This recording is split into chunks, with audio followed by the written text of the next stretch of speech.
Les quotidiens sénégalais parus ce matin entre plusieurs secteurs font allusion à une paralysie de 72 heures. Le pacte social déstabilisé, la justice, l'enseignement supérieur, la santé et les collectivités territoriales. Tous en grève, barre à sa une la tribune qui note une certaine radicalisation. Du côté du sud-juste de l'UNTJ et du SAES, grève dans les universités du Sénégal à partir de mardi. Le syndicat autonome de l'enseignement supérieur SAES a décrété ce mot d'ordre pour dénoncer du Sud Quotidien l'entêtement du Fonds national de retraite à ne pas appliquer le décret numéro 2025-398 du 7 mars 2025 aux veuves, veufs et orphelins des enseignants chercheurs et chercheuses décédés en refusant de leur reverser la pension de réversion. Situation économique et financière préoccupante, promesses démagogiques, des milliers de licenciements, recul démocratique et arrestation arbitraire. Diplomatie qui bat de l'aile. À la une de Walf Quotidien, la gestion du duo Diomaye Sonko tel que perçu par Mbaye Dione de l'AFP. Pendant ce temps, le PM Ousmane Sonko en Chine exhorte les Chinois à venir investir au Sénégal. Vous y serez à l'aise, dit à la une de Rewmi Quotidien le Premier ministre sénégalais. Et puis le journal d'évoquer à ce propos les retombées économiques d'une visite.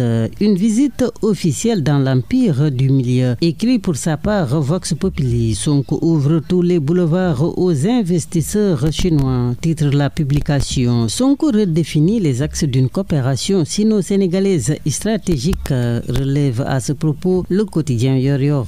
50 ans après la création et à la croisée des chemins, la CEDEAO sans tous ses États membres. Le titre barre la une du quotidien national Le Soleil. En effet, écrit le journal, lors de la conférence des chefs d'État, le président sortant Bola Tinubu a appelé le Mali, le Burkina et le Niger à revenir dans le giron de l'organisation sous-régionale, la CEDEAO, qui a un nouveau patron, en l'occurrence Julius Mado de la Sierra Leone, renseigne le Soleil qui relève la déclaration de Dakar avec les recommandations des organisations de la société civile. Et puis l'info qui jette son regard dans l'agenda Sénégal 2050 d'indiquer que la stratégie de financement des 45 milliards a été dévoilée. Nous avons une nouvelle doctrine de financement, dit à la une du journal Al-Aminoulo. Des centaines de Sénégalais victimes d'une vaste arnaque pyramidale et transfrontalière selon une enquête de la division des investigations criminelles DSC. Les fonds arnaqués, écrit à ce propos Libération, étaient centralisés via Sunutec Ltd, une société écran ouverte à Dakar et contrôlée par 2 ressortissants chinois localisés en Côte d'Ivoire.